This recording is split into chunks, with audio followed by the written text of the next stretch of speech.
Stop idolizing the expat life. The glossy Instagram posts you see are a dangerous lie, and I'm here to show you what actually happens when you trade your home country for a foreign one. If you think moving overseas will solve all your problems, you are dangerously wrong, and this video is the wake-up call you need before you book that one-way ticket. What's up guys, welcome to the channel, and today we are going to dive into the truth about moving abroad. So before you get that one-way ticket abroad, please watch this video so you can see what you are actually getting into. Guy's trying to start his boat, interesting. And this is a good example of what I'm going to be talking about, because I posted a picture on my Instagram story and I had a relative message me saying, living the dream. Now that picture is just a fraction of what you actually see here, what actually goes on abroad. She doesn't see the hours spent at immigration. She doesn't see the visa runs, the border runs. My first school here in Thailand, I almost got deported on 3 separate occasions because of how long the paperwork was taking to get processed. So I had to go to work with my bag packed, ready to jump on a flight if that paperwork wasn't ready that day. And luckily it was sat on my desk and I was able to take it to immigration. And when you do your visa runs, you go there and you just pray that the documents get processed correctly. If they don't, then you've got to go back, start it all again, and that's just a waste of time and a waste of money. And when you do see these pictures, you see these beautiful beaches here, and you think, oh, I could go there every day, I'm going to live right next to the beach. Well, how many times are you going to go to the beach after work before you get tired of going to the beach after work? How many times are you going to drive up into the mountains to that reggae bar, have a cocktail and watch the sunset before you get tired of driving up to the mountains to that reggae bar to have a cocktail and watch the sunset? These wear off very, very quickly. You might not think it, but it truly does. There's a guy who's just gone up and down the river on a jet ski. Now, yes, that looks amazing. Yes, that is fun. But one, you need the money for it. And two, how many times are you going to do it before you actually get bored of it? Especially if you've had a long day at work and all you want to do is chill out.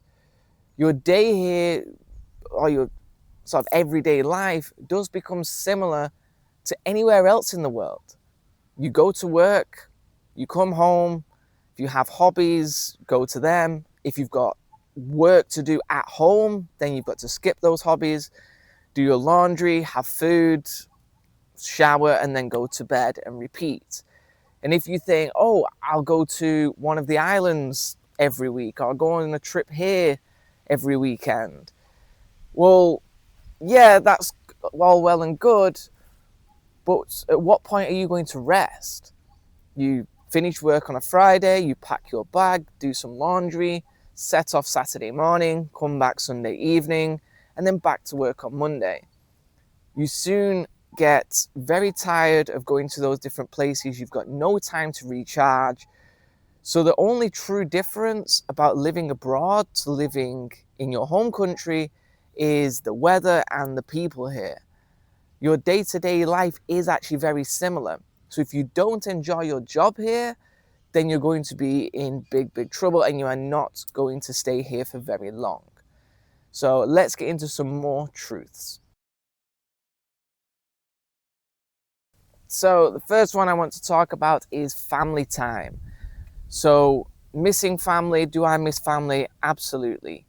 And I know you don't see your family every day, you might see them once a month maybe, but even though I'm not a Christmassy person, even though I'm not a big fan of Christmas, we don't celebrate it here in Thailand, and I see my family, I see pictures of my family all together at Christmas, having a nice time together, catching up on things, and I do really miss those moments. And You miss like births. I have a niece that doesn't even know me. I met her when she was first born, and then I moved away. Went back to the UK in April and wasn't able to see her. They were busy that day. So I have a niece that doesn't even know me. I have cousins that I've never even met. And it really is a harsh truth here. You miss this family time when you are celebrating things. You're celebrating over a video call. When people move into new houses and stuff and they get excited and want to show you, you don't get that feeling on a video call. You can say congratulations, you can wish them the best and say you are happy for them, but you don't get that same feel than if you are there with them. And then if you do go back home and you see like the new property, well, that new property is now just their property and it's quickly worn off. And yeah, it is something to think about. A lot of people get lonely, a lot of people get homesick, and they end up leaving because of that within the first 2 years. The next thing on the list is friendships. So if you think you're just going to come here and make a bunch of friends with locals, with other expats, that may not be the case, because I do play football with other foreigners here. I see them on a Thursday. I would actually consider them friends. We get along, we have a great laugh, but I don't actually see them outside of football. There's only one of them that I've seen outside of football, and that's somebody I work with. When I moved away for a year, I went somewhere else for a year, I only kept in touch with one of those people. We commented on each other's Instagram stories and kept in touch that way. So are these actually friends or are these just acquaintances? And it's the same with the people you work with. You see them every day. You have a nice laugh with them. But are you going to see them outside of work? Probably not. And the average time of people spent at an international school is usually 3 to 5 years before they then move on. I have a friend here, he moved from one international school to another international school in the same area. I asked him why he moved, and he said, "Oh, I've been there for 3 years. It was time to move on." Well, in 3 years, is he going to move on again and then again? So you end up getting a quick turnover of foreigners here. So even if they are true friends, how long are these friends going to stick around for? Are they going to be moving every 1 to 3 years?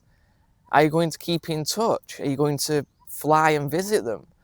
They may move to somewhere else in Thailand, they may move to a different country, or go back to their home country. So are you really going to stay in touch with these people? And if you make friends with the Thais here, I have some Thai friends. When I moved away for a year, I still kept in touch with them.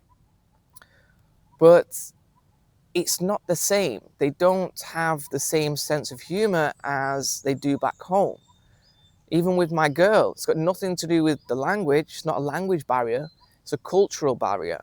So I have two colleagues at work who are from the UK, and there are things that me and those two have laughed about that other people just didn't get.